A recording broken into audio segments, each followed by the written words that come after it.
What is going on, everybody? Back at it again. First and 10 coming at you with Top 10 Tuesday, top 10 NFL teams coming into week 18. One of the best weeks of the year, the last one. Some of the teams fighting for a playoff spot. Let's get right into it. Stay tuned. Like, comment, subscribe, and share.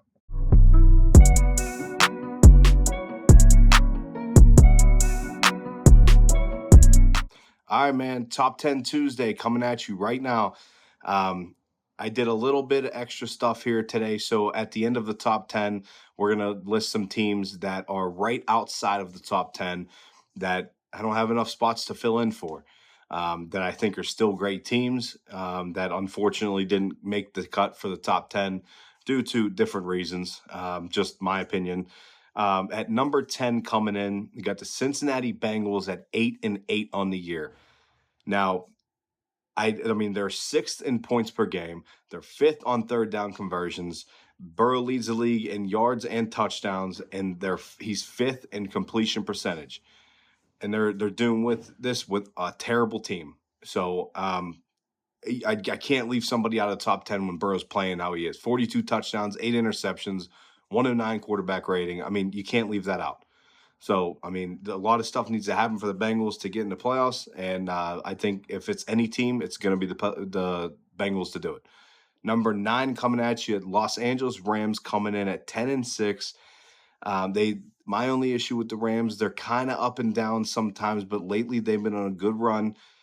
They seem a little too dependent on Puka Nacua, but held opponents under 20 points in the last 3 games, and Matt Stafford is a 105 QBR in the last 7 games.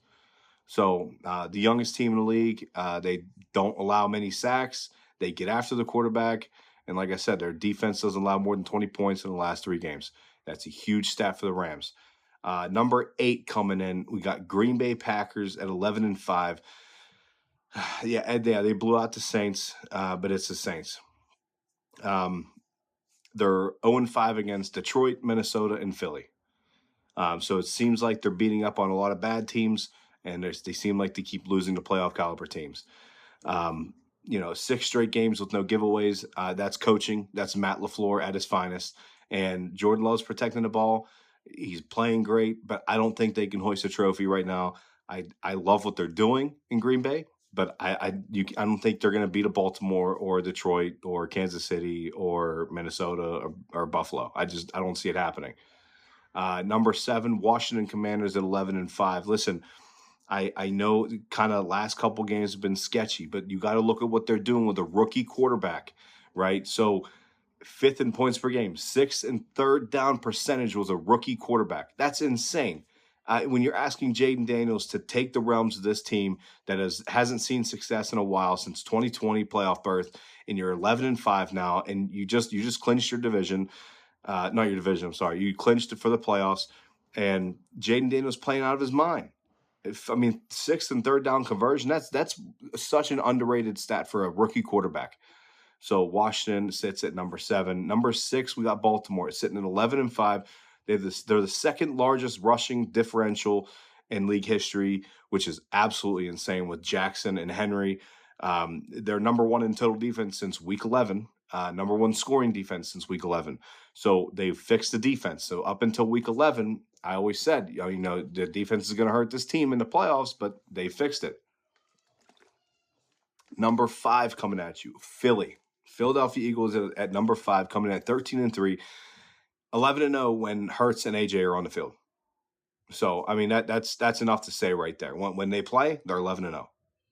So, does the concussion bother me about Jalen Hurts? No. 2 weeks from now, yeah. But no, it does not bother me right now. If he's back, good. If not, we'll talk about it later. Saquon Barkley's best running back in the league this year. AJ Brown's just different, just a menace on the field. And their defense is number 1 since all around, I think. I think all around they're number 1 defense. So when you look at Philly, you got a good defense. And their defensive line and their offensive line is the best combo in the fucking league right now.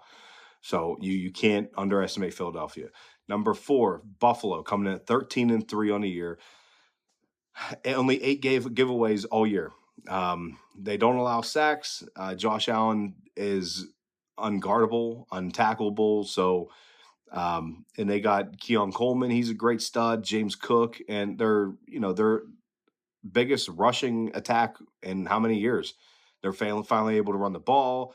Their defense is okay. They get burned here and there, but listen, Josh Allen, anything's possible. When you got him on your team, anything's possible. So Buffalo is sitting at number 4. Number 3, we got the Detroit Lions sitting at 14-2. 5 games, 40+ points, no turnovers. I mean, that right there is enough to put you in the top 10, at least top 3. Jared Goff, 119 quarterback rating, second half of games. That's a great stat line. I mean, they do what they want. They're a team that does exactly what they want. 49ers put up a good fight, and I mean, the defense came alive for them. Kirby Joseph, I think his name is, leads the league in picks. So, Brian Branch is insane.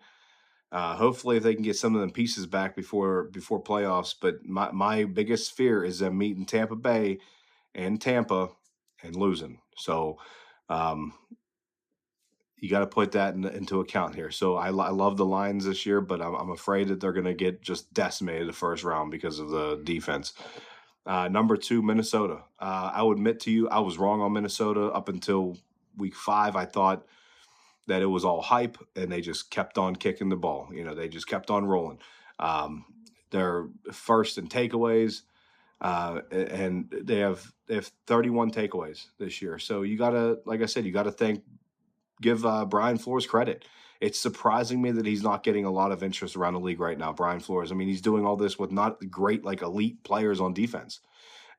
So shout out to Minnesota, man. Sam Darnold. I don't know what the fuck Minnesota is going to do with that quarterback room. You can't get rid of Sam Darnold. I mean, they drafted J.J. McCarthy at 20 years old. So I'd get Sam Darnold for 4 years. I mean, and you sit behind Sam Darnold. You give him a 4-year deal and sit behind J.J. McCarthy, or sit behind Sam Darnold. J.J. McCarthy has great mentorship, and whenever he's ready to go, you got J.J. McCarthy that you drafted in the first round. And number 1, Kansas City, 15-1. They got best coach, best quarterback, best defense coordinator. Spags. Anything's possible with that team. Up until recently, I thought recently that they wouldn't amount to a three-peat, but here we are. So shout out to Kansas City. Now I want to get into 3 teams that I did leave out. Feel kind of shitty about, but I mean, there's nothing really I can do about it. Los Angeles Chargers coming in at 10-6 right now. Their next game is they face the Raiders. Tampa Bay 9-7. They face New Orleans. Denver 9-7, and they face Kansas City. So Denver is most likely going to lose to Kansas City, so they probably will not make the playoffs. Tampa Bay 9-7 will beat New Orleans and clinch for the number 1 spot in that division, which would give them the 4 seed. And they would likely face Detroit. So that's what I was saying earlier. Los Angeles Chargers coming in at 10-6, and they face the Raiders. So they will probably win that game and take over Denver's spot. As for Denver losing, that gives the ability for Cincinnati to win if Steelers lose, which they face Baltimore.